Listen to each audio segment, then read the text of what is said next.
अस्सलाम वालेकुम, नमस्कार, सत श्री अकाल, खैर मकदम है। आज इतना मुबारक दिन है कि मैं पहले तो सोच रही थी कि मगरिब के टाइम से ही आ जाऊंगी लाइव, बट पॉसिबल नहीं हो पाया। बेशक सरकार की आमद का दिन है तो भीड़ भाड़ और दोस्तों यारानों में सलाम दुआ करते करते वक्त कैसे गुजर गया, आज का दिन भी निकल गया, पता ही नहीं चला। खैर ये है, महीने भर चलता रहेगा क्योंकि ये एक ऐसा मुबारक महीना है जो हमें एहसास दिलाता है इस दुनिया की कायनात के कायम होने का, जो हमें एहसास दिलाता है कि हमारे लिए हजूर पाक सल्लल्लाहु अलैहि वसल्लम, हमारे लिए क्या पूरी कायनात के लिए हजूर पाक सल्लल्लाहु अलैहि वसल्लम कितनी बड़े मुकाम रखते हैं, जिनके खातिर से ये पूरी दुनिया हमारे दुनिया पूरी बनाई गई।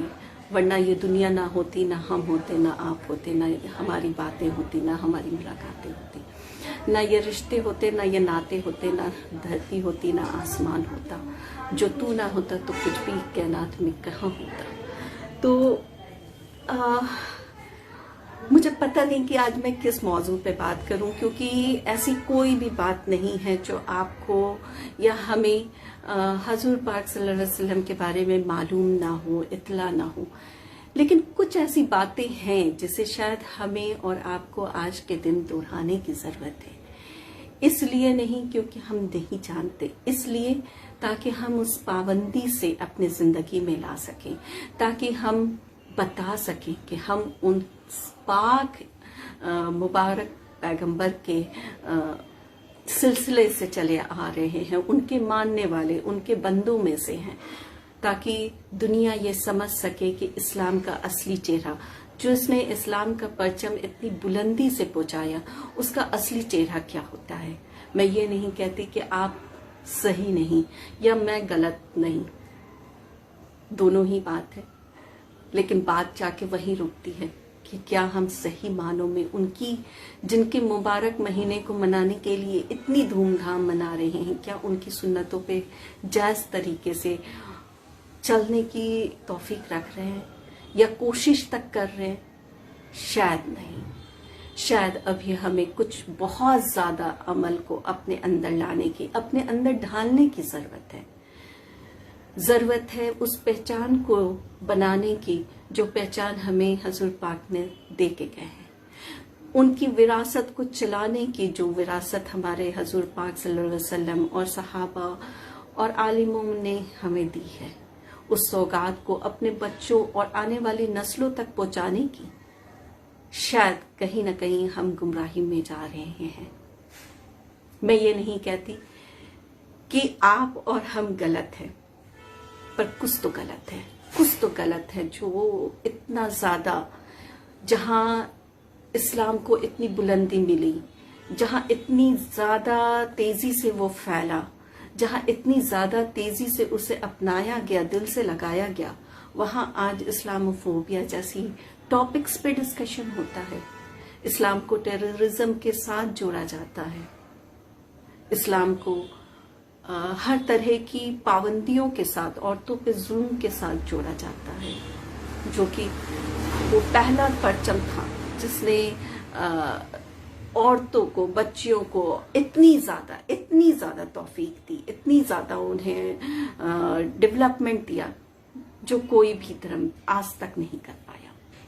जी हाँ, मैं बहुत सारी बातों को लेके आई हूं, लेकिन शुरुआत करूंगी मैं सबसे पहले हजूर पाक की पैदाइश से, कि इस दुनिया की कायनात के पैदाइश के पहले ही जब हजूर पाक की रूह को रखा गया और फिर आदम अलैहिस्सलाम और फिर उसके बाद सारे सिलसिले पैगंबर के आते रहे, तो ऐसा क्या हुआ कि हजूर पाक के सिलसिले को बंद कर दिया गया। और अल्लाह ने क्या कहा था, अल्लाह ने कहा कि ये पैगंबर हमारे सबसे आखिरी पैगंबर है, इनके बाद कोई प्रॉफिट नहीं आएगा। तो सवाल ये उठता है कि अगर हजूर पाक सल्लल्लाहु अलैहि वसल्लम की कोई भी औलाद होती اور خدا نخواستہ وہ اولاد باحیات رہتی ہے اور اسے پیغمبری نہیں ملتا تو کتنی بڑی ایک بات ہوتی. دیکھیے اللہ کی ہر چیز کے پیچھے بہت بڑی ایک ان کی پیشگوئی ہوتی ہے, ان کی چیزیں ہوتی ہیں جس کو ہم لوگ نہیں سمجھ سکتے. مجھے پتا ہے آپ لوگ سب بے صبری سے میرے ساتھ جڑے ہیں اور انشاءاللہ آپ کو مایوسیت کا نظارہ نہیں دیکھنا پڑے گا. بہت ساری ایسی باتیں ہوں گی جس میں پورے دنیا کے لیے, نہ صرف میرے مومن بھائیوں کے لیے بلکہ ہر ایک انسان کے لیے جو بھی اس دنیا میں آیا ہے اس کے لیے کچھ نہ کچھ عبرت کی اور کچھ نہ کچھ جاننے کے موقع ملے گا انشاءاللہ.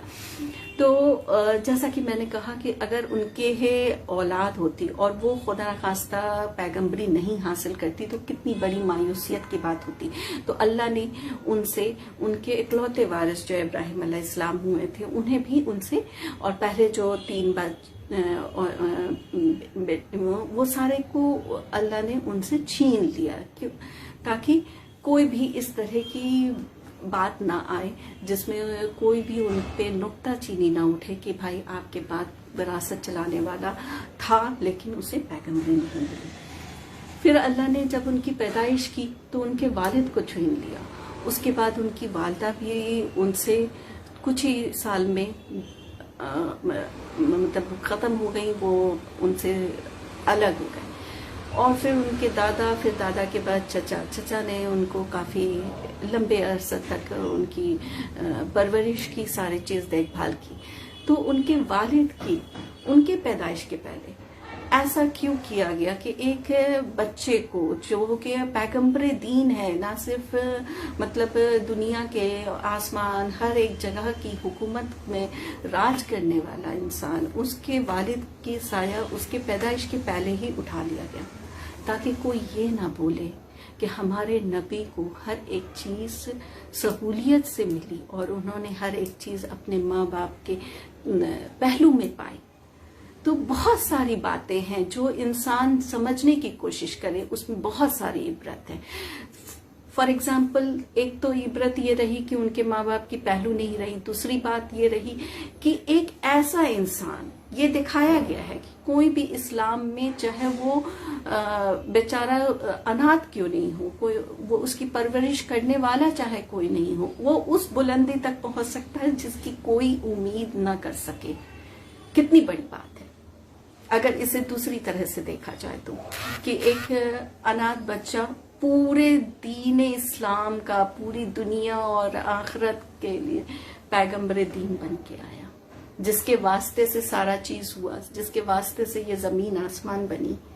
تو یہ ساری باتیں ہمیں بہت بڑی عبرت دیتی ہیں اور بہت بڑی سیکھ دیتی ہیں. ان کے پیدائش کے وقت کا جو آج خاص طور سے میلاد النبی کے ٹائم میں ہم لوگ پڑھتے ہیں تو کیا انہیں بتایا جاتا ہے کہ ان کے پیدائش کے پہلے ہی مطلب جب حاملہ ہوئی بی بی آمنہ رضی اللہ عنہ, تو ان کی پیدائش کے پہلے جیسے عام طور پہ سارے عورتوں کو یا کسی بھی حاملہ عورتوں کو وومیٹنگ ہوتی ہے, پریشانیاں ہوتی ہیں, وہ کچھ بھی انہیں نہیں ہوئی. مطلب ایک بہت ہی الگ طرح کا سلسلہ ان کے ساتھ رہا. اس کے بعد ہر مہینے کبھی آدم علیہ السلام, تو اس کے بعد پھر ادریس علیہ السلام, نوح علیہ السلام, تو ہر مہینے ایک ایک پیغمبر دین آتے تھے, ان کو خوشخبری بتاتے تھے کہ تمہارے شکم میں جو بچہ پل رہا ہے وہ پورے دین اور دنیا کا مطلب آسمانی دنیا اور چاہے زمینی دنیا دونوں کا وہ بہت بڑا شہزادہ ہے. کتنی بڑی بات ہے. اور جب ان کی لاسٹ میں ولادت کا وقت آیا تو الحمدللہ مریم علیہ السلام اور جتنی بھی جنت کی حوریں تھیں وہ سب اپنے وہاں پر سے جنت سے آئیں اور باضابطے انہیں شربت پلایا گیا. اس کی سلسلہ میں کیا بتاؤں, سارے جو ہمارے مومن بھائی ہیں وہ سب جانتے ہیں, یہ ساری باتیں ہم لوگ سنتے آ رہے ہیں. لیکن کچھ باتیں ہیں جو ڈسکشن کے لائق ہے, جیسے کہ کچھ لوگ کہتے ہیں کہ اسے نہیں منانا چاہیے. मेरे कहने का मतलब है कि हम ईद मनाते हैं। किस लिए मनाते हैं? हम ईद मनाते हैं ताकि हम उस रमजान में एक इंसान किस तरह से भूखे रहता है उस चीज को समझे, एक परहेजगारी में जाएं, एक पाकीज़ा तौर पे अपनी जिंदगी को बिताने के लिए एक सीख को अपने अंदर लाएं और सिर्फ महीने भर नहीं रखें, उसको दूसरे साल तक लेके जाएं। भले ही हम रोजा ना रखें, लेकिन रोजे के बीच में जो हम पाबंदी करते हैं, जैसे नमाज की पाबंदी, जैसे झूठ नहीं बोलने की, हर एक तरह की अच्छाइयों की पाबंदी, उसको कायम रखें। उसी तरह से जब कुर्बानी है तो कुर्बानी किस लिए है? कुर्बानी का हम लोग का जिंदगी में क्या मकसद है? कुर्बानी का मकसद यही है ना कि इब्राहिम अलैहिस्सलाम की जो उन्होंने कुर्बानियां दी उसे हम याद रखें और अब जिंदगी में उसे अपनाएं और उसे सिलसिले को नेक्स्ट कुर्बानी के महीने तक अपने जहन में रखते हुए चलाएं। प्लस इसका एक बहुत बड़ा हिस्सा जो कुर्बानी हम लोग करते हैं उसका तीसरा हिस्सा जो गुरबों में जाता है। पहले तो आप किसी भी गरीब को देते हैं तो आप क्या सोचते हैं कि चलो मैंने 5 रुपए दिया, अब तू जाके 5 रुपए का रोटी का। बहुत गलत है, बहुत गलत है। इस्लाम इसकी हुक्म नहीं देता। इस्लाम में कहा जाता है कि जब आप किसी को कोई भी रकम दे रहे हैं, चाहे वो आप वो ज़कात दे रहे हो, फितरा दे रहे हो, दान कर रहे हो, कोई भी चीज आप जब तक दे रहे हैं तब तक आप दे रहे हैं। जब उसके पास आ गया तो वो उसकी हलाल कमाई हो गई। वो चाहे 5 रुपए का रोटी खाए, चाहे 5 रुपए का जाके अपने बच्चे को चॉकलेट खिलाए। हाँ, कुछ गलत ना करे, इसकी भी नसीहत रखनी चाहिए, लेकिन आपका हक नहीं है कि आप उसको हिदायत दे कि नहीं तुम भूखे हो, तुम्हें जाके रोटी ही खाना है। उसका भी अरमान हो सकता है अपने बच्चे को चॉकलेट खिलाने का। आप कैसे अपने आमदनी से बचा के अपने बच्चों को खिलाते हैं? वो उसकी भी शौक हो सकती है। इसलिए बहुत लोग कहते हैं अरे फालतू का खर्चा कर दिया, शादी में मालूम है 10,000 लोग को बुला लिया था और 5,000 को बुला लिया था। मेरा कहना है कि आपका काम था देना, क्योंकि अल्लाह ने जहां इस्लाम में ज़कात देना फर्ज बनाया है, वहीं ये भी कहा है जो मांगने वाला है उस पे लानत है, उस पे लानत है। लेकिन आपको देने के लिए मना नहीं किया, बजाब्ते उसको फर्ज बना के भेजा। तो इसी तरह से कुर्बानी में हमें हिदायत मिलती है कि हम उसका हिस्सा डिस्ट्रीब्यूट करें, प्लस उस कुर्बानी के जहन को, यानी जितने भी दुनिया में चीज है सब आनी फानी है। ऊपर के हुक्म के आगे आपकी ना औलाद है, ना वालिदैन है, ना कुछ है। इब्राहिम अलैहिस्सलाम से हमें वालिदैन और औलाद दोनों की नसीहत मिलती है। उनके वालिद क्योंकि इस्लामी पाबंद नहीं थे, तो उनके वालिद से भी उन्होंने अपने आप को अलहदा किया। ये नहीं किया कि अपने वालिद को कोसा या डांटा या उनको गलत कुछ बोला, उनसे अलहदा हो गए। तो यहाँ पे इब्राहिम अलैहिस्सलाम के साथ हमें दोनों ही बातें मिली कि वालिद अगर गलत हो तो उससे अलहदा हो कि उसकी इज्जत करो, उसको नसीहत देते रहो। अगर वो अपना ले तो बहुत सही है, अगर ना अपना सके तो कुछ नहीं है। इब्राहिम अलैहिस्सलाम की वाक्य में से एक वाक्य ऐसा है जहां पे आपको भी बहुत दिल दहल जाएगा कि उन्होंने कहा कि मैं तो अपने बाप के लिए मगफरत भी नहीं मान सकता क्योंकि वो इस्लाम में नहीं आया। कितनी बड़ी बात है। तो यहाँ पे हमें ये सीख भी मिलती है। और फिर उन्होंने अपने औलाद के जरिए हमें क्या सीख दी कि कुर्बानी अल्लाह के आगे ना तुम्हारी औलाद है ना तुम्हारे वालिद है। अल्लाह के हुक्म के आगे कुछ नहीं है। अल्लाह ने ये सारे चीज तुम्हारे एग्जाम्स के लिए दिया है। They are the examination paper, they are not the result, they are just the paper. Result तो उनके साथ हमने क्या बिहेव किया, उनके वजह से क्या बिहेव किया दूसरों के साथ, अपनी दीन में, अपने जिंदगी में हमने किस तरह से अपनी जिंदगी बताई, ये सारी हमारी रिजल्ट है जो कि क़यामत के दिन मिलेगी। अभी तो हम खैर ही मना सकते हैं। तो ये तो कुछ बातें रही जिसके मैं आ रही थी कि आखिर मिलादुन नबी मनाने के लिए जो लोग कुछ कहते हैं कि नहीं मनाना चाहिए या बर्थडे क्यों मना रहे हैं, इट्स नॉट द बर्थडे। ये पूरे कायनात की इस्टेब्लिशमेंट का महीना है। अगर उनकी पैदाइश को ना होना होता तो ये दुनिया और कायनात ना होती, ये कायनात ना होती, ना आप होते ना हम होते। तो फिर बहुत बड़ा ये अहमियत रखता है इस महीने का। और इस महीने में अगर आप खुशियां मना रहे हैं, थोड़ा धूमधाम कर रहे हैं तो जायज़ है, लेकिन एक लिमिट तक। बोले ना कि आप अगर निवाला ये सोच के खा रहे हैं कि आज मुर्गा बना है तो चलो हम खा लेते हैं, तो उस मुर्गे के एक टांग के बाद दूसरे टांग पे आपका हिसाब है, वो भी याद रखना है। तो मतलब नाजायज खर्चा नहीं करना है, खुशी मनानी है। खुशी मनाने का मतलब ये नहीं है कि आप हमेशा नया कपड़ा ही पहने।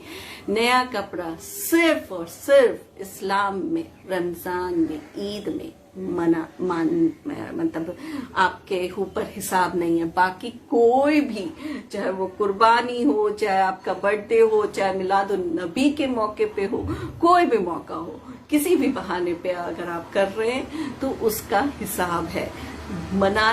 खुशी मनाने के लिए सबसे ज्यादा जो इस्लाम में तरबियत दी गई है, वो कहा गया कि आप जब खुशी मना रहे हैं तो उन पे ज्यादा से ज्यादा दरूद पढ़ें, उन पे सलाम भेजें, उनके लिए मिलाद करें और शीरनी पे मिलाद करें। जरूरी नहीं कि आप पूरा डेक चढ़ाएं, और अगर चढ़ा भी रहे हैं तो कभी किसी को दिखाने के लिए नहीं, गुरबों में तकसीम करने के लिए, उनको इज्जत से खिलाने के लिए करें, ताकि उनकी दुआ और आपकी जो जज्बात है उससे आपका भी नफा हो और खुदा के आगे एक मिसाल भी रहे दुनिया में भी, और खुदा भी आपकी उन सारी कुर्बानियों को और चीजों को कबूल फरमाए।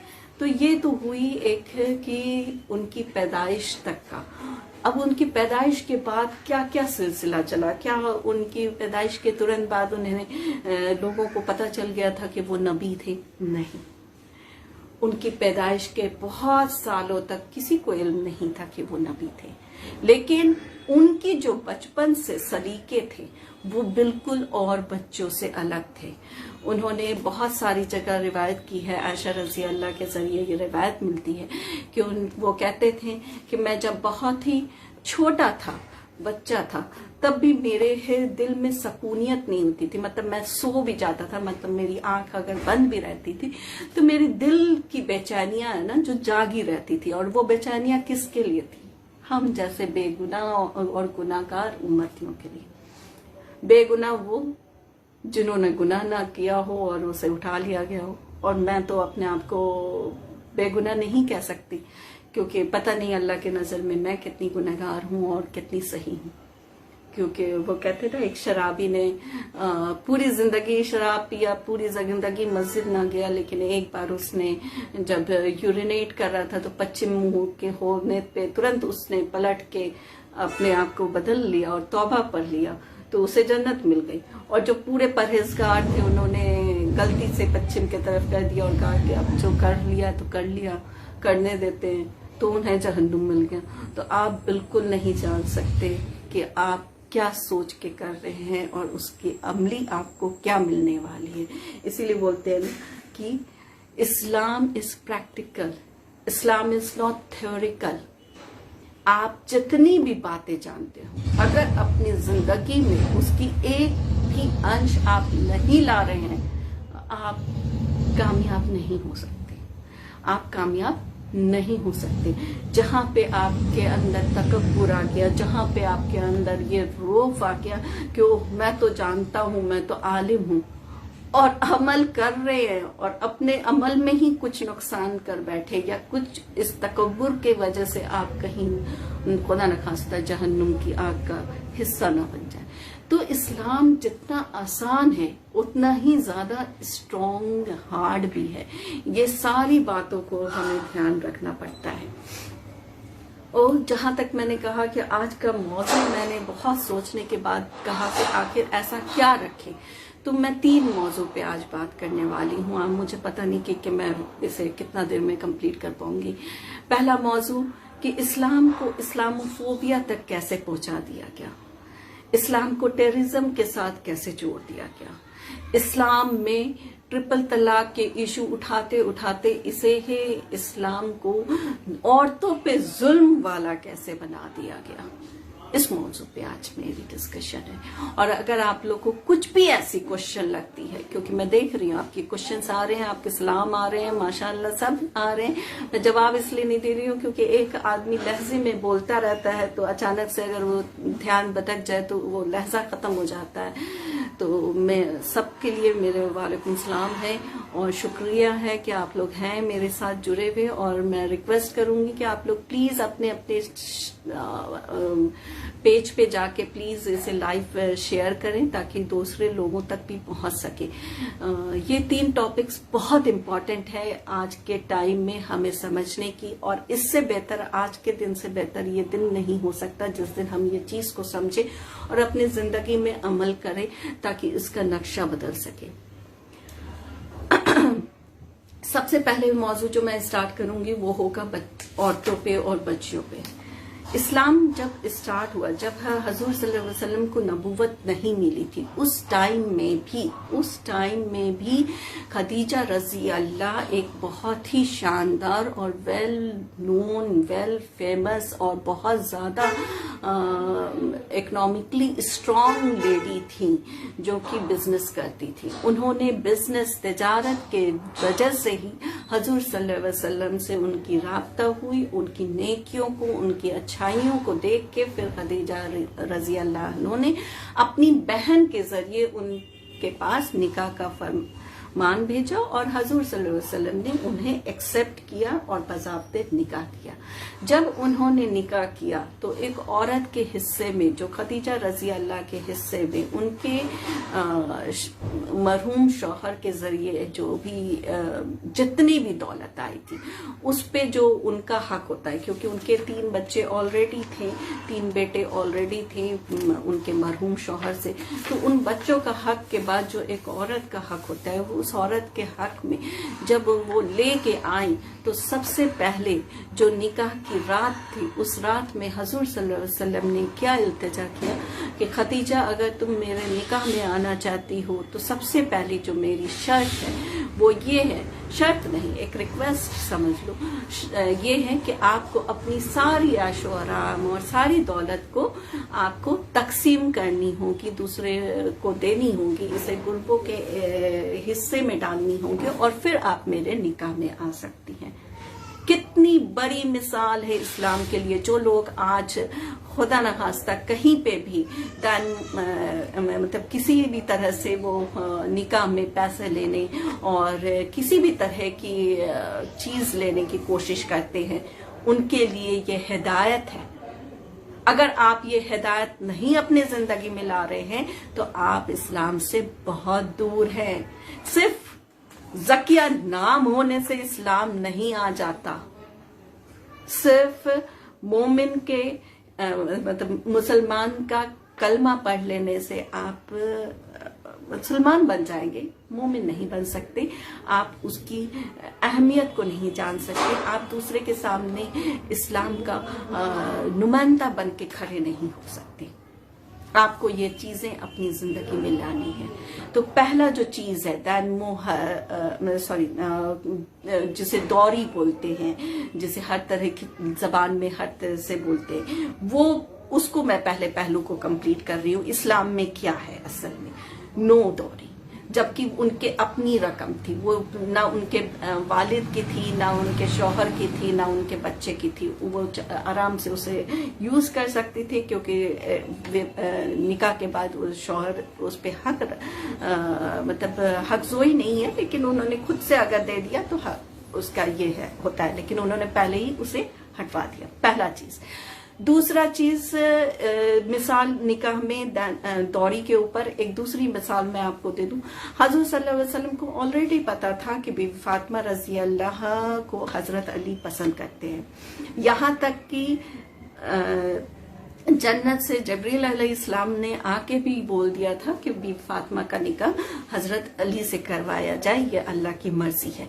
लेकिन हजूर सल्लल्लाहु अलैहि वसल्लम ने डायरेक्ट उनका हाथ हजरत अली के हाथ में नहीं दिया, ताकि हर एक इंसान के लिए ये एक बहुत बड़ी मिसाल बन के रहे। आप मेरी बातों को प्लीज समझिए और सारे लोग तक पहुंचाने की कोशिश कीजिए, क्योंकि ये चंद बातें अगर पूरे दीन इस्लाम समझ जाए तो ये जो हमारे ऊपर जो इल्जाम लगती है वो सारे इल्जाम बहुत दूर दूर तक खत्म हो जाएंगे।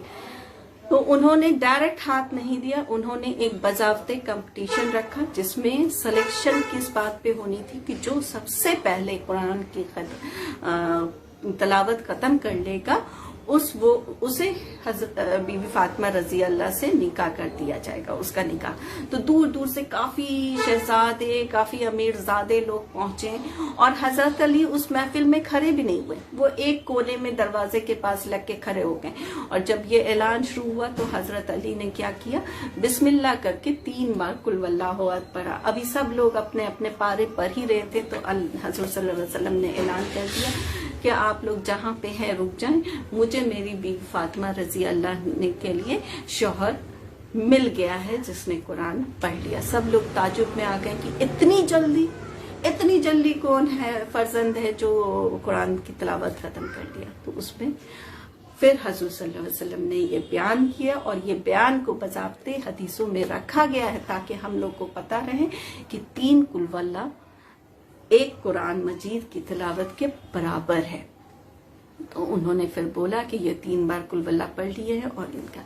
उसके बाद हजरत अली से जब ये मालूम किया गया कि अच्छा बताओ तुम दान मोहर में क्या दोगे, कितनी रकम दोगे और किस तरह से तुम वलीमा करोगे, तो उन्होंने कहा मेरे पास तो कुछ भी नहीं है, मैं कैसे दान मोहर दूंगा और क्या करूंगा, मैं कैसे इतनी बड़ी शहजादी को अपने घर लाऊं जो पैगंबर दीन की ये हैं दुख्तर हैं।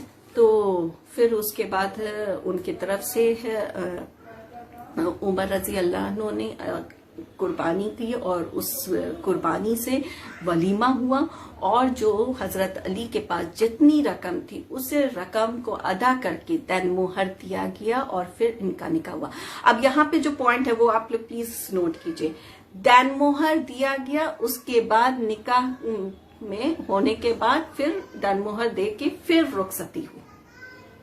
मतलब आप निकाह करने के बाद आपकी हुक्म है कि आप रिश्ता बनाने के पहले वो दैन मोहर की रकम अदा कर दे। आज जो सबसे बड़ी मुश्किलात आती हैं लड़कियों के ऊपर वो ये आती है कि लोग दैन मोहर की रकम को पहले तो बहुत ही कम रखते हैं।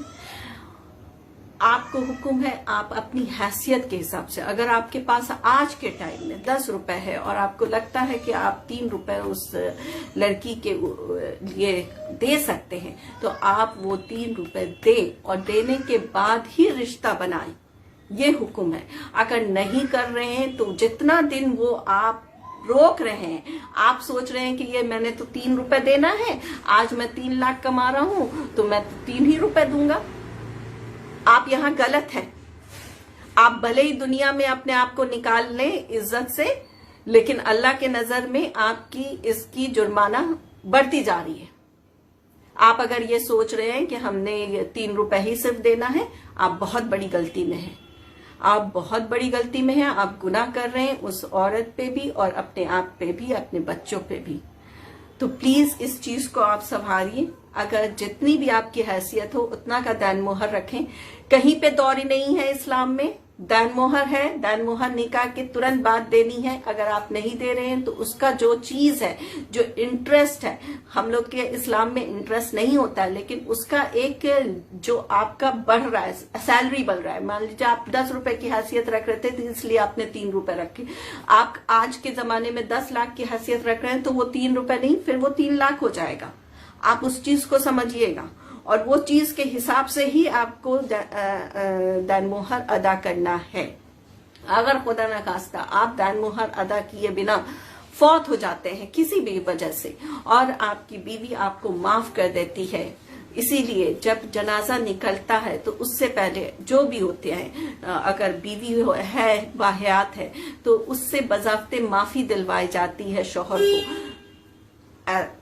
दैन मोहर तो अगर बाकी है तब तो दिलवाना बहुत जरूरी है, नहीं भी है तो भी माफी दिलवाई जाती है ताकि कोई भी तरह की अगर गलत जबानी हो गई या कुछ भी हो गई तो वो चीज वो माफ कर दे ताकि उसका पहलू दरवाजे पे ना पकड़ा जाए और उसको उसका सजा ना दिया जाए।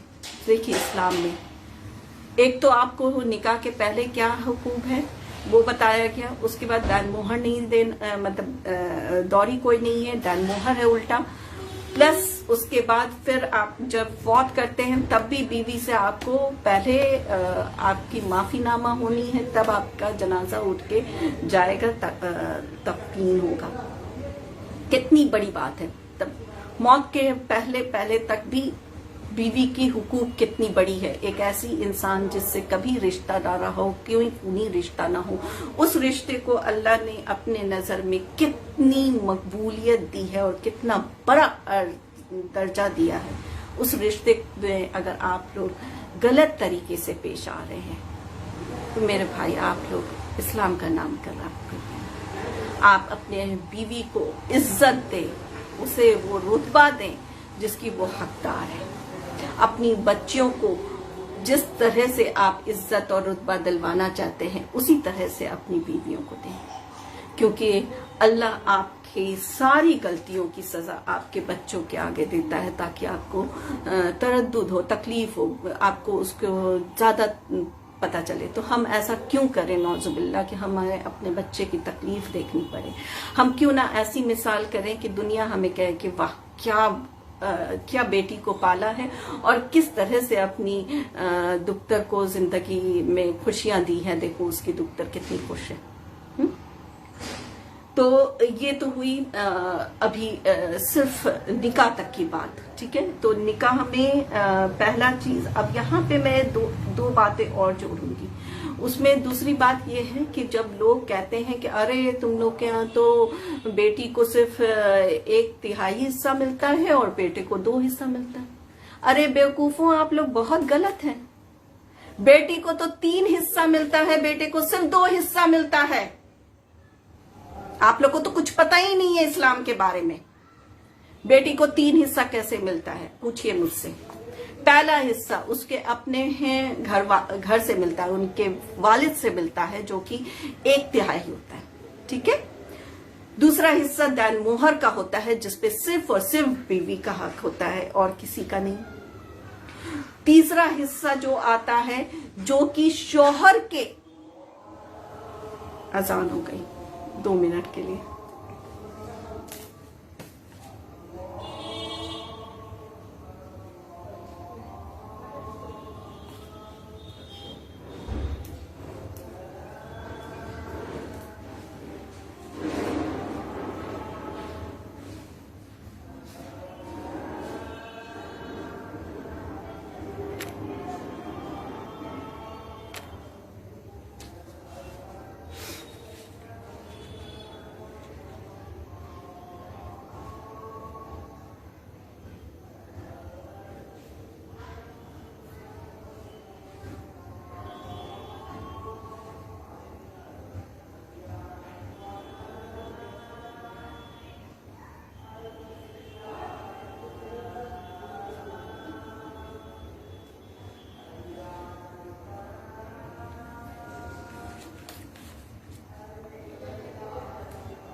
जी, तो मैं आपको बता रही थी कि दीन में जब लोग कहते हैं कि अरे तुम लोग को तो सिर्फ 1 ही हिस्सा मिलता है, बेटों को 2 हिस्सा मिलता है, तो उन ना समझो को समझाने के लिए हमारे बीच में भी तो समझदार होने चाहिए। हमारे आलिम ये बातों को अपने जुमा के नमाज के बाद की तकबीरों में और तफसीलों में क्यों नहीं शामिल करते हैं, इस बात की मुझे नाराजगी है, क्योंकि उन्हें जरूरत है कि ये सारी बातों को खास तौर से पाबंदी से इस्लाम में, दीन में तफसीलात से समझाएं, ताकि लोग इस बात को समझें और इसका जवाब, मुंह तोड़ जवाब दे सके। इस्लाम में जो औरतों को 3 हिस्से मिलते हैं, पहला हिस्सा उसके वालिद से मिलता है, जो कि बेटे का 2 हिस्सा और बेटी का 1 हिस्सा होता है। बीवी का 4 हिस्सा होता है अगर बच्चे हो, और अगर बच्चे ना हो, बे औलाद हो, तो 8 हिस्सा मिलता है। फिर माँ बाप का वैसे ही है, रिश्तेदारों का वैसे ही है। मतलब एक मर्द के हिस्से में पूरे खानदान के लिए हिस्सा निकलता है। ऐसा नहीं है कि सिर्फ बच्चों के लिए। अगर आपके वालिद की कोई भी बहन, कोई भी भाई बहन कमजोर है, उसके नस्ल के कोई भी भाई बहन की तकलीफ है, तो आप पे जायज है, अगर आपके वालिद के इनकम अच्छी है और उसका कुछ भी ऐसा अजर निकल रहा है, तो आप पे फर्ज है कि आप उस भाई बहन को भी तकसीम करें। ठीक है, तो मैं खैर भाई बहन के हिस्से में अभी नहीं जाऊंगी। मैं जो मेरा मेन जो टॉपिक है वो है मेरी औरतों के ऊपर का। तो सिर्फ जो वालिद का हिस्सा होता है उसमें एक हिस्सा औरतों को मिलता है, दूसरा हिस्सा दैन मोहर के वक्त में उसको मिलता है। दूसरा हिस्सा नहीं, वो पूरा दैन मोहर सिर्फ और सिर्फ बीवी का होता है।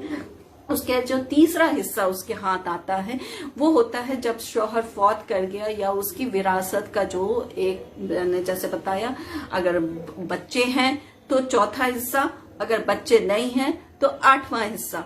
तो ये 3 जगह से उसको हिस्सेदारी मिलती है, और इस 3 हिस्सेदारी में अगर औरत चाहे तो अपने शौहर को दे दे। जैसे उसके पास दान मोहर की रकम आई, उसको नहीं चाहिए, वो बोल सकती है कि मैंने आपको दान मोहर माफ किया, आप ये रख सकते हैं, आप ये बच्चों के आगे यूज कर सकते हैं। लेकिन हस्बैंड, बाप, भाई, बेटा, दामाद, पोता पोती, नाती नतनी, कोई भी उस औरत पे जोर जबरदस्ती करके उस रकम को या किसी भी उस 3 रकम के किसी भी 3 रकम के हिस्से को लेने की इजाजत नहीं है, ना हलाल है ना इजाजत है। तो ये जितनी भी रकम है वो औरत की अपनी है। इस तरह की कहीं पे है कोई भी मजहब में क्या इतनी ज्यादा आपको मिली है फैसिलिटी औरतों को? मुझे दिखा दें कहीं पे। आप प्रॉब्लम है कि हमारे मोमिन भाई लोग ये जानते नहीं हैं और ना ही अपने जिंदगी में लाते हैं और ना कभी इस मौजू के ऊपर बात किया, ना इस मौजू को मस्जिदों में बजाते हैं जुम्मे की नमाज के बाद खुतबे में इस्तेमाल किया। ये प्रॉब्लम है हमारी, इसलिए हमें कमजोर में डाला जा रहा है। इतना बड़ा मुकाम मिला है हमें। हाँ, फिर उसके बाद दूसरी बात आ जाइए कि ट्रिपल तलाक और ये सारे चीजों के ऊपर बहुत ज्यादा हंगामा चला। उस टाइम में भी मैंने बहुत ज्यादा इसकी पुरजोर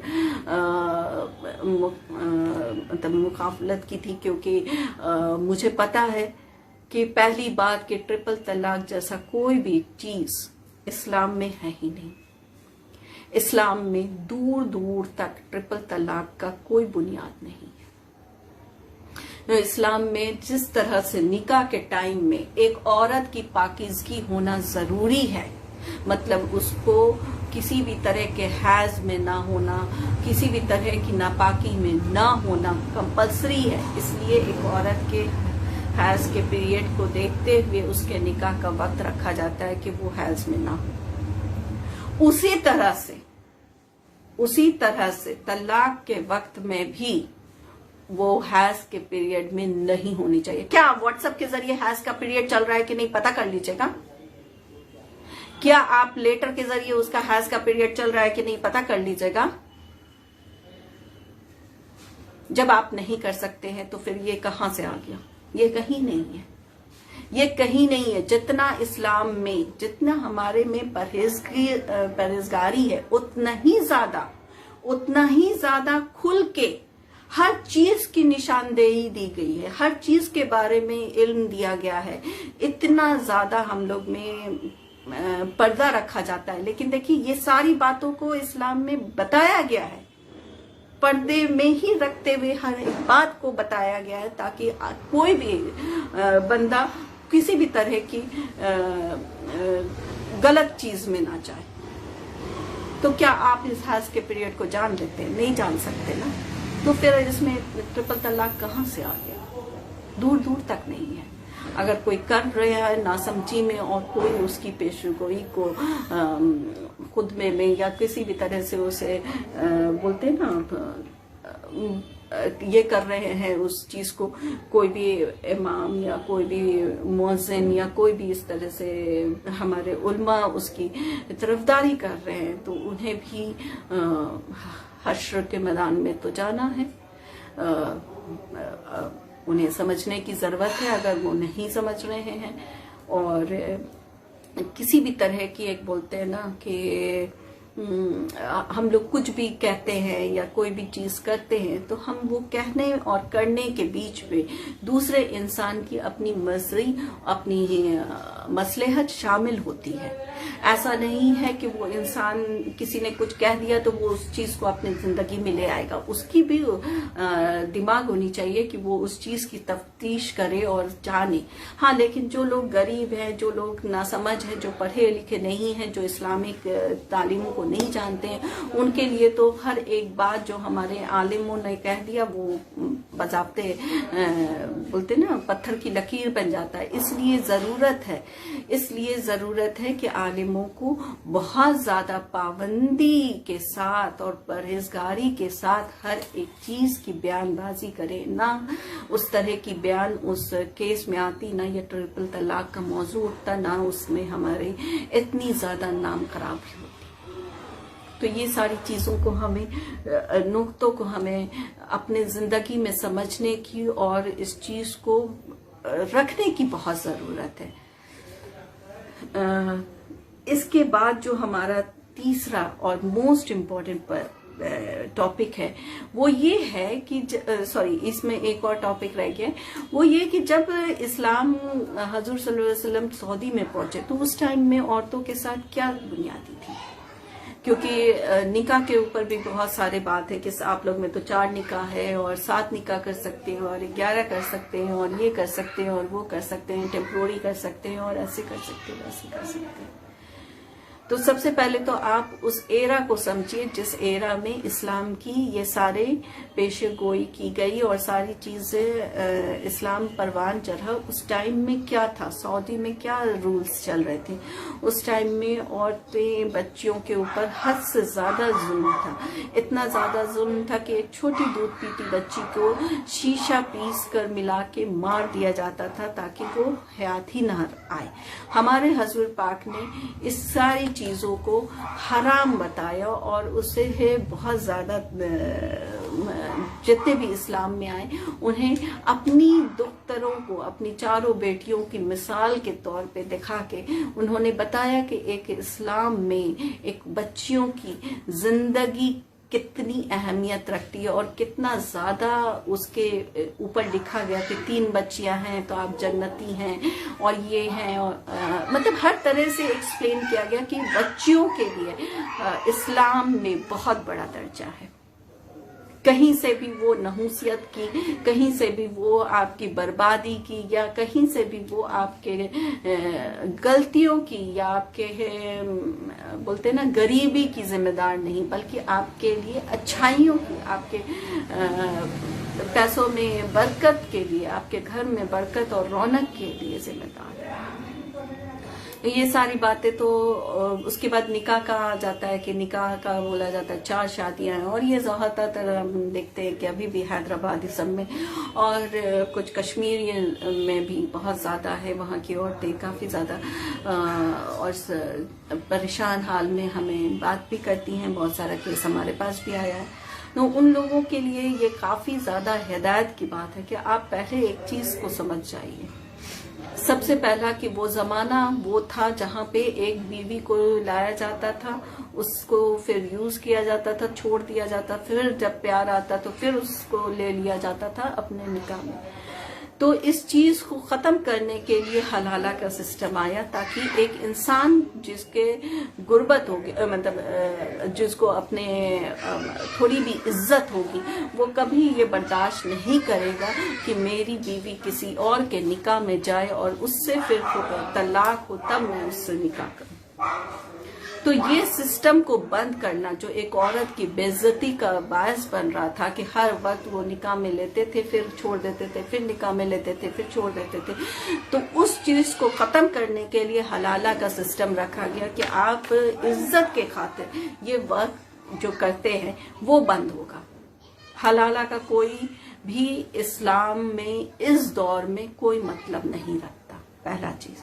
دوسرا چیز، جو آپ 4 نکاح یا 7 نکاح یا ٹیمپروری نکاح کے بارے میں بات کرتے ہیں، تو سب سے پہلے سمجھیے کہ نکاح کا اہمیت کیا ہے۔ جب تک خدیجہ رضی اللہ باحیات رہیں اور حضور صلی اللہ علیہ وسلم کی زندگی میں رہیں، انہوں نے ایک بھی نکاح اور نہیں کی، کیونکہ خدیجہ رضی اللہ نے بضابطے ان کو اولاد سے، ان کو عزت سے، ان کو شہرت سے، ان کے ساتھ ہمیشہ ساتھ دینے سے، ان کی محبت میں شامل رہنے سے، ان کو ہر طرح کے سہولیت، بزنس ہو چاہے کسی چیز پہ، کندھے سے کندھا ملا کے ان کے ساتھ کھڑی رہیں، اور کبھی بھی انہوں نے یہ آگے دوسری نکاح نہیں کی۔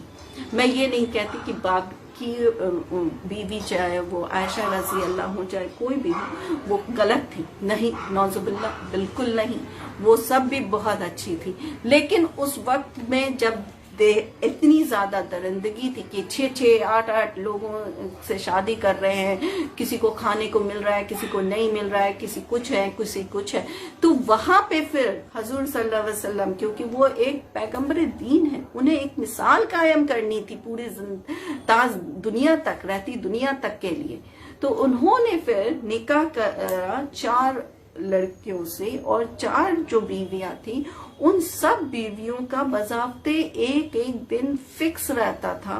کبھی کسی کے لیے اگر آٹا جا رہا ہے تو دوسرے کے لیے چاول نہیں جاتا تھا، دوسرے کے لیے بھی آٹا جائے گا، اگر اس کے لیے 5 گرام تو اس کے لیے بھی 5 گرام، اگر تم 5 گرام کا پیار کر رہے ہو تو 5 گرام کا پیار سب سے کرنا ہے۔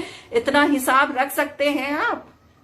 جب نہیں رکھ سکتے تو کیوں نکاح کر رہے ہیں؟ کیا آپ کی بیوی نے آپ کو اولاد نہیں دیا ہے؟ کیا آپ کی بیوی آپ کو بے عزت کرتی ہے؟ کیا آپ کی بیوی کے وجہ سے آپ کے گھر میں تنگی اور نابرکتی ہو رہی ہے؟ کیا آپ کی بیوی نماز کی اور اسلام کی پرہیزگار نہیں ہے؟ اگر یہ 4 باتوں میں سے کوئی ایک بات ہے، تب آپ کو بیوی کی اجازت لے کے آپ دوسری نکاح کر سکتے ہیں۔ اگر اس 4 باتوں میں سے کوئی بھی بات نہیں ہے پھر بھی آپ نکاح کر رہے ہیں، تو اس میں 30 بات اور ہو سکتی ہے۔ پہلی بات کہ بیوی اپنے من سے آپ کو اجازت دے دے کہ ہاں کوئی ریزن ہے آپ کر سکتے ہیں، یا کوئی ایسی عورت ہو جو بہت ہی زیادہ تکلیف میں ہو، ویڈو ہو یا جس اولاد والی ہو، جس کو بہت زیادہ تنگی کا مشکلات حاصل دیکھنا پڑ رہا ہو، اور آپ کے پاس ماشاءاللہ بہت کچھ ہو دینے کے لیے، تب آپ اس عورت کو اپنے نکاح میں لے کے اسے عزت کی سرپرستی اور اس کے بچے کو عزت کی سرپرستی دے سکتے ہیں۔ ہے کیا ایسا کچھ سچویشن کہ آپ نکاح کے لیے آگے بڑھ رہے ہیں؟ اس کے بعد لوگ کہتے ہیں ٹیمپروری نکاح، بہت طرح کے نکاح، مطلب کسی بھی حرام کام کو اگر جائز میں لانا ہے تو نکاح کر لو۔ مذاق بنا رکھا ہے، مذاق بنا رکھا ہے، اسی لیے تو اسلام کا نام خراب ہو رہا ہے۔ جو بھی اس طرح سے کام کر رہے ہیں نا، وہ یہ نہ بھولیں کہ انہیں بھی حشر کے میدان میں جانا ہے اور ثواب دینا ہے۔ اگر آپ کچھ بھی ایسا کر رہے ہیں اور کچھ بھی ایسا سوچ بھی لا رہے ہیں، کیونکہ اسلام کرنا تو بہت دور کی، آپ کی سوچ پہ حساب ہے۔ آپ کی سوچ اچھی رہتی ہے تو آپ کو آلریڈی اجر مل جاتا ہے، تو اسی طرح سے آپ جب غلط سوچ رکھتے ہیں اور بولتے ہیں نا نگاہ سے بھی میں نے اس کا ریپ کر دیا، نظروں سے میں نے ریپ کیا، آپ نے اس کو اتنی گندی نظر سے دیکھا، وہ بھلے ہی آپ کو نہیں جان رہی ہو، وہ بھلے ہی یہ محسوس نہ کر پائی ہو، لیکن آپ کے نگاہ جو جا کے حشر کے میدان میں آپ کے سارا کچھا چٹا کھولے گا، وہ تو بتا دے گا کہ آپ نے کتنی گندی نظر سے کسی بھی عورت کو دیکھا۔ میں بار بار بولتی ہوں، میری باتوں کو سب سے پہلے اگر میرے مومن بھائی بہن ہی عمل کر لینا تو الحمدللہ اسلام کا جو یہ جتنا بھی ٹرپل طلاق کی وجہ سے یا عورتوں کے حقوق کے بارے میں باتیں ہو کے اس کو بدنام کیا جا رہا ہے، وہ سارا دور ہو جائے گا، بالکل دور ہو جائے گا، نہ دور دور تک اس کا کوئی ہو ہی نہیں سکتا۔ تو یہ تو رہی ہمارے عورتوں کے حقوق کے بارے میں. اب جو دوسرا میں نے بات کرنا تھا وہ تھا اسلاموفوبیا، اور میں اسلاموفوبیا اور ٹیررزم کو دونوں کو ایک ساتھ ملا کے بات کروں گی تاکہ ہم تھوڑا سا جلدی ختم کر لیں. الحمدللہ میں نے بہت زیادہ لمبا ٹائم لے لیا ہے. تو آج کے زمانے میں جو اسلام کو اتنا زیادہ اسلاموفوبیا اور ٹیررزم کے ساتھ جوڑا جا رہا ہے، اس کا ریزن کیا ہے؟ کیا صحیح میں اسلام اس طرح کی کوئی بھی تربیت یا کوئی بھی چیز ایسی کرتا ہے جس کی وجہ سے ہم اس چیز میں جڑے؟ نہیں، بے شک کہیں نہیں. کہیں پہ بھی نہ قرآن، نہ حدیث، نہ کسی بھی صحابہ کی لکھی ہوئی کوئی بھی ہدایت میں، نہ کسی بھی پیغمبر دین میں، کسی بھی پیغمبر دین تک میں بھی کوئی بھی ایسی مثال نہیں ہے جہاں پہ ہمیں اس کیٹیگری میں لایا جا سکے. لیکن ہم اس کے ذمہ دار ہیں. ہم اس کے ذمہ دار ہیں کہ آج ہمیں اس کیٹیگری میں لایا جا رہا ہے. ہماری کچھ غلط نشست، کچھ ہماری غلط باتیں، کچھ ہماری غلط ہدایت، کچھ ہماری غلط کرنی ہمیں اس طرح سے لائی. اور کچھ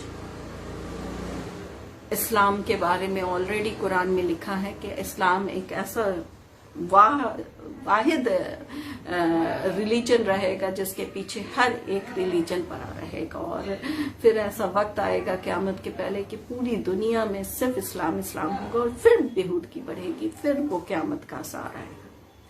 تو ابھی کافی لمبا ٹینیور ہے، اور ہمیں ضرورت ہے کہ ہم اپنی نسلوں کو اتنا زیادہ پابند اور اتنے زیادہ ہدایت کر دیں کہ وہ آنے والے نسل کو اپنی باتوں تک پہنچا سکے. کیونکہ آج جس ایرا میں ہم رہ رہے ہیں، ہم اتنا زیادہ ڈیجیٹل پہ ڈیپینڈ ہو چکے ہیں. آج اگر مجھے کچھ آپ تک بات کرنی ہے تو مجلس کا انتظام نہیں کریں گے، ہم اپنے گھر میں محفل نہیں کرتے، ہم اسے فیس بک کے ذریعے آپ تک پہنچاتے ہیں. اگر یہ فیس بک کل کو ہیک ہو جاتا ہے، کچھ ہو جاتا ہے، یا کوئی بھی ہمارے پاس ذریعہ نہیں رہتا، تو کیا میری باتیں آپ تک پہنچ پائیں گی؟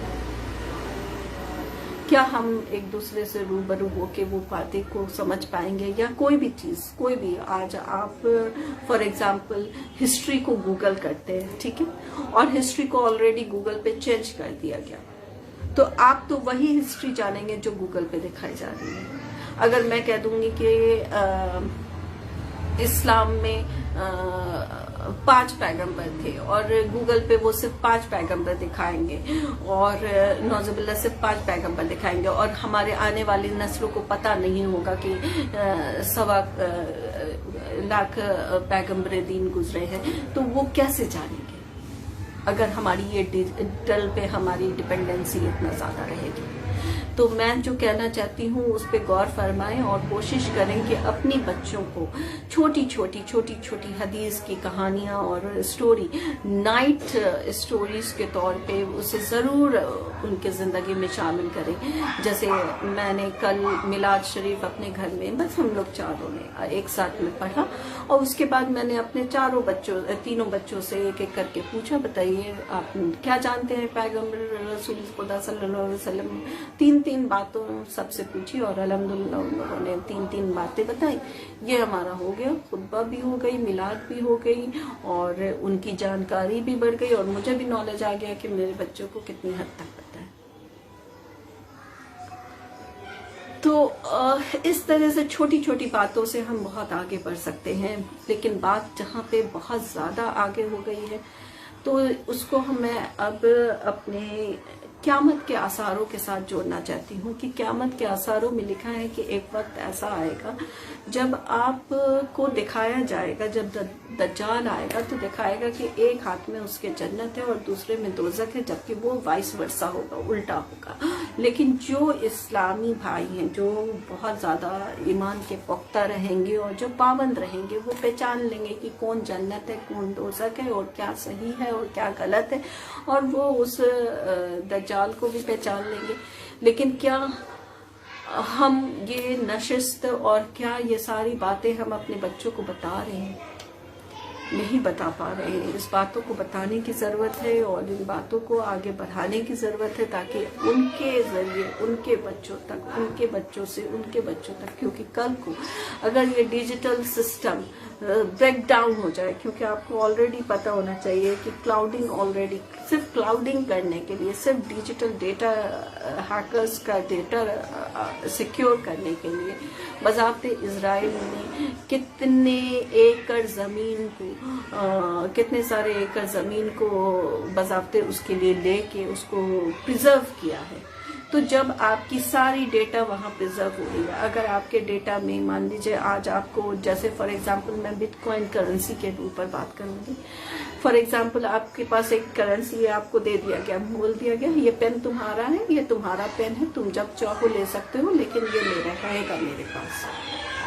अब ये पेन उनके पास है, मेरे पास क्या सर्टिफिकेट है, मेरे पास डिजिटल यानी मेरे ऑनलाइन केसेस में कुछ डेटा लिखा हुआ है, जिस डेटा से ये साबित होता है कि पेन मेरा है।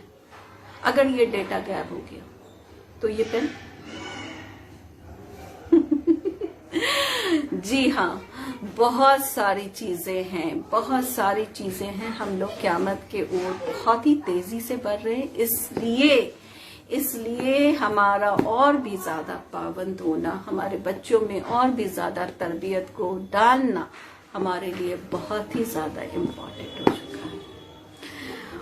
बातें तो इतनी सारी हैं कि ये अभी खत्म नहीं हो सकती, लेकिन क्योंकि ऐशा की बहुत ज्यादा लेट हो रही है और मैं नहीं चाहती कि आप लोग कहें कि ज़किया ने तो पूरा आज का टाइम ही वेस्ट कर दिया और ऐसा कुछ प्रॉब्लम आए, तो बस आपके लिए आज के लिए इतना ही। और आप सबको एक बार फिर से ईद मिलादुन नबी की बहुत बहुत मुबारकबाद, और इंशाअल्लाह अल्लाह तबारक ताला हमें इस ईद मिलादुन नबी को अगले साल फिर से देखने की खुश नसीबी दे, और कोशिश हमारी रहे कि हम मदीने में इस मुबारक महीने को मना सकें। अगर अल्लाह ने चाहा तो ये हमारे लिए मुमकिन कर दे। आमीन सुम्मा आमीन।